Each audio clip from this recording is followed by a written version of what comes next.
Second question, ways to know.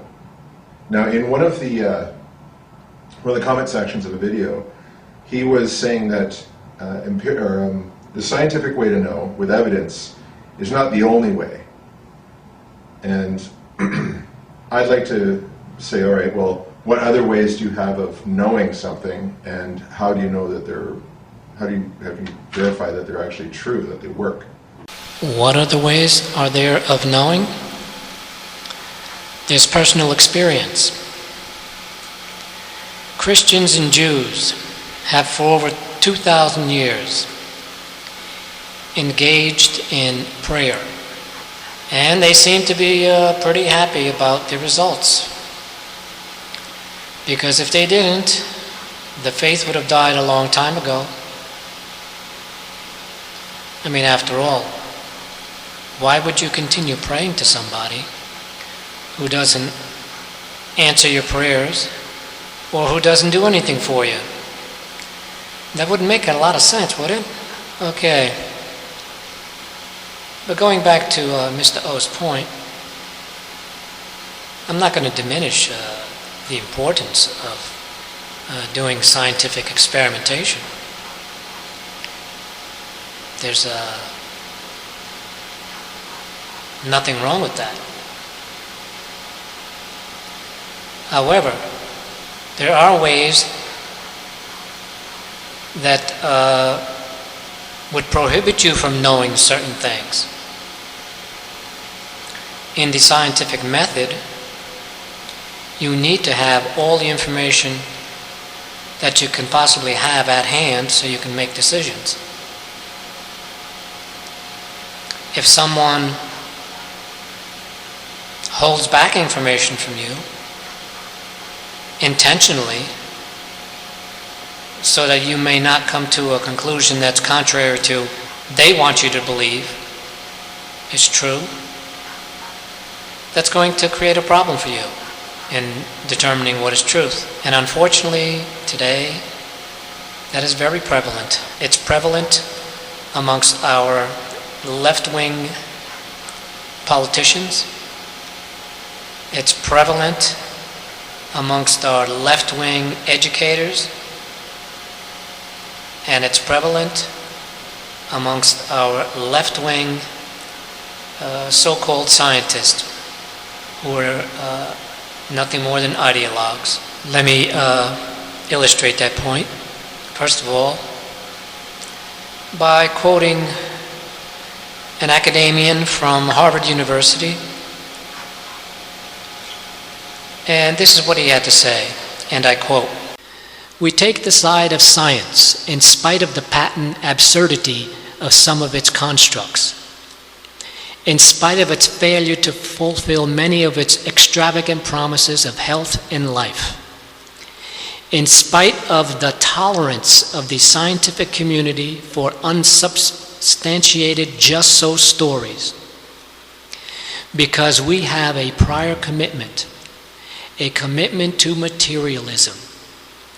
It is not that the methods and institutions of science somehow compel us to accept a material explanation of the phenomenal world, but on the contrary, that we are forced by our priori adherence to material causes to create an apparatus of investigation and a set of concepts that produce material explanations, no matter how counterintuitive, no matter how mystifying to the uninitiated. Moreover, that materialism is an absolute, for we cannot allow a divine foot in the door." Unquote. It goes to show you the kind of closed-mindedness you find in the so-called scientific community. They won't allow any kind of evidence that is not materialistic in nature. They only accept evidence that results in a materialistic explanation. And that is called indoctrination, not science. And this kind of indoctrination in the United States has resulted in turning what was once in the 50s a world-class public educational system into one where now our students rank around 24th in the world in math and science scores.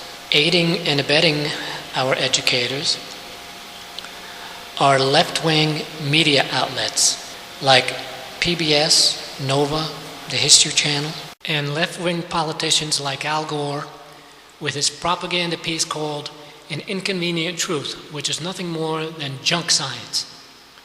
And you'll find a whole slew of left-wing propaganda pieces on YouTube. In this regard, let me cite an example of how people are being conned. The first example is a propaganda piece called Judgment Day, Intelligent Design on Trial. This documentary by PBS was supposed to educate you on the subject of the Kitzmiller versus Dover School Board trial. Now, if I had my way, every student who is being introduced to the argument over evolution versus intelligent design,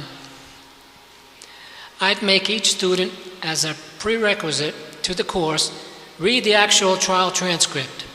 And I mean the sections dealing with the testimonies of the expert witnesses, both evolutionists and intelligent design proponents.